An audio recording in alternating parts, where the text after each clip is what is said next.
Alright, anyway, guys, we are back for game number 3 of this series.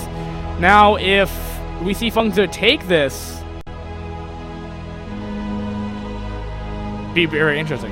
I don't know why it skipped to like 4 minutes ahead of time, but either way, spawning here on the top left as the yellow Protoss that may change colors. Okay, why is he showing me one player? Will be Fungza. But like, no, dude. No, give me, no, Fungza, no, really. Fungza, no, you gotta give me, why would you not reveal map? Like, why? No. Why? No. From a casting standpoint, no. I can understand the colors like red and yellow to make it consistent throughout your cast for your overlay purposes, but they don't have an overlay, so it's not really a big deal. But anyway, I don't understand why you would say, you know what? I'm gonna show vision at this early on point in the game. And what on earth is Feng Shao doing? Feng Shao, what the hell are you doing? Feng Shao. All right, so we're gonna have a proxy 2 gate or cannon rush. Okay.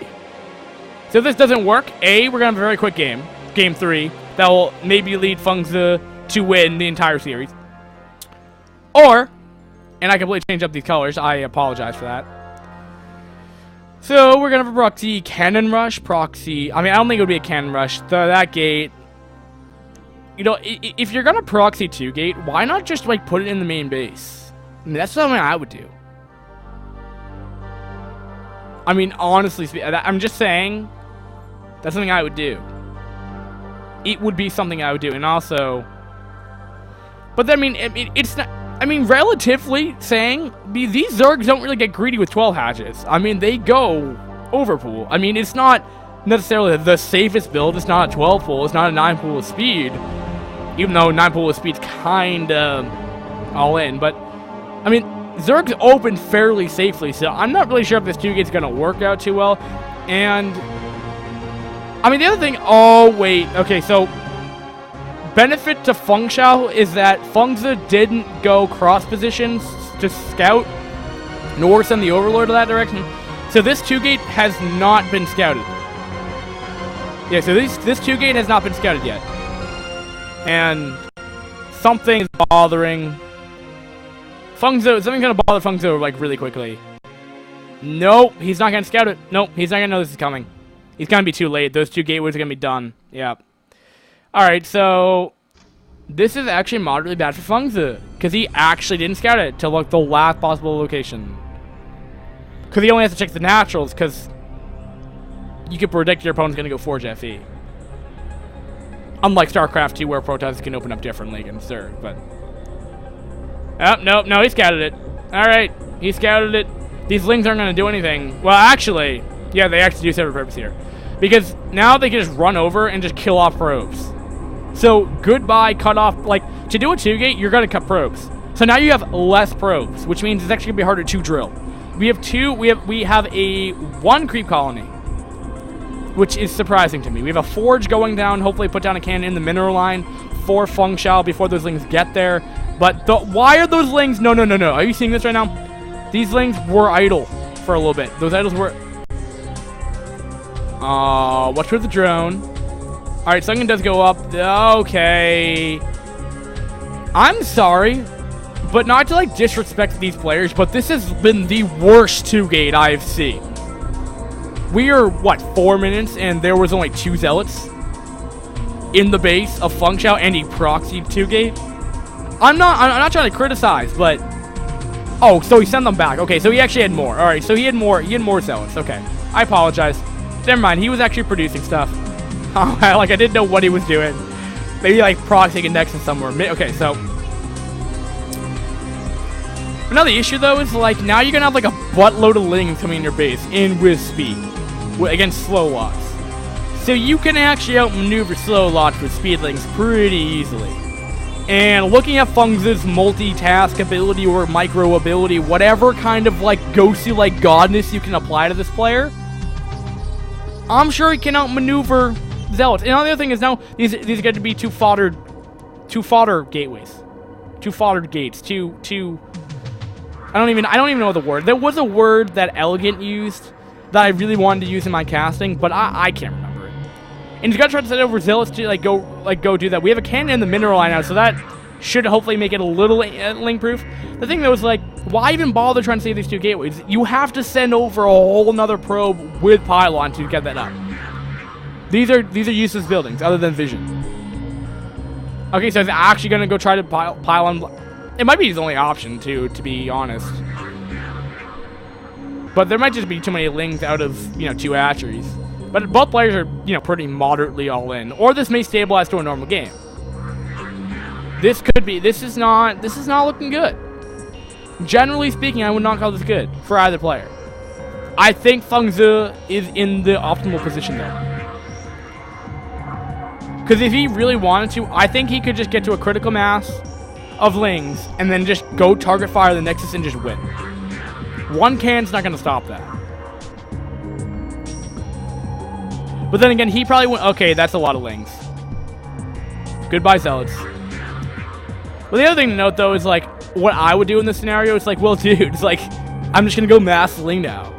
So I would go put down a macro hatch, drone like crazy, and if I didn't die beforehand from Zealots attacking my base because I was completely unprepared because I thought he was still droning or probing behind, like, 15 minutes later, I go up to high tech to get crackling, and then I just start pumping out lings. But they already have like 3 other bases by that time. It's like my build was trying to target fire the Nexus.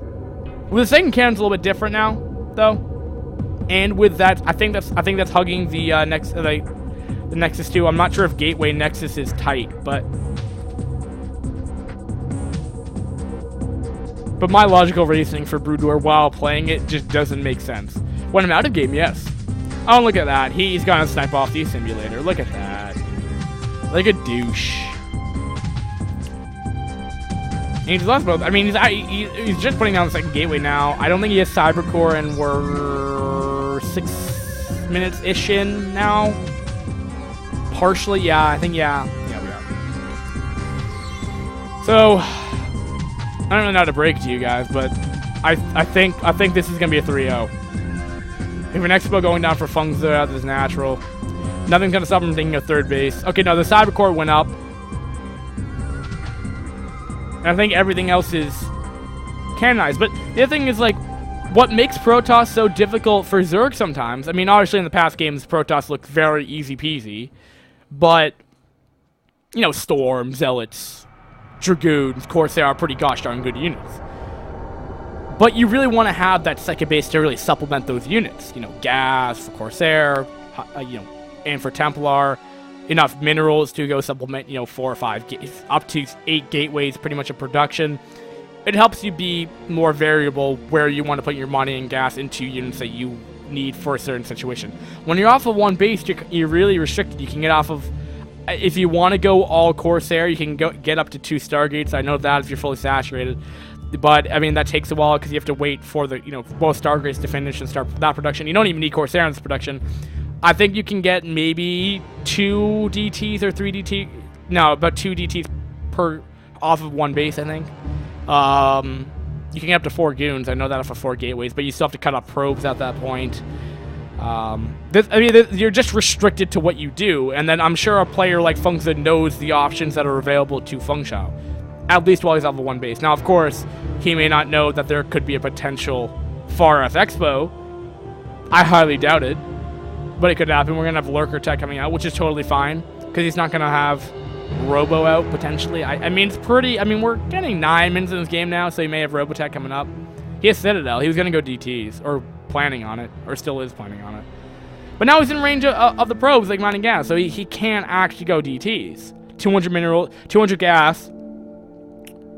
200 gas for Templar Tech, then 100 gas to make each DT. And with no mining, with 250 gas, he can make Templar Archives with like a DT without cloaking ability, possibly. I don't really know what the gas really makes a unit from. Or like, what if you try to make a warp in that you're getting really, really like cheap with it? Like you're like, it's like, I don't have much gas, but let's try it anyway. Let me try pressing this button. It's probably no like computer terminal that says no, and we're gonna have a attempt It's not looking like it's gonna. And there we go. Target firing the Nexus. Bam. Nothing he can do about it. He can't rebuild a Nexus. He's dead. He's lost all the probes. Cannons are down. And wow. Okay. So Feng Shao has actually the Battle of the Fengs. Man, the Battle of the Fengs have been very one-sided today. Have been absolutely one-sided. So Fengzi will take a 3-0. It's not like it's super surprising, but I mean, 18 versus 16. Generally, I give it to the 18. But I will let you know, though, that Fengzi is also part of the same team as Scan. And with Scan as a really, really awesome practice partner, possibly. But then again, I think Scan is Terran or random. I don't know. But people on YouTube, hope you guys enjoyed this.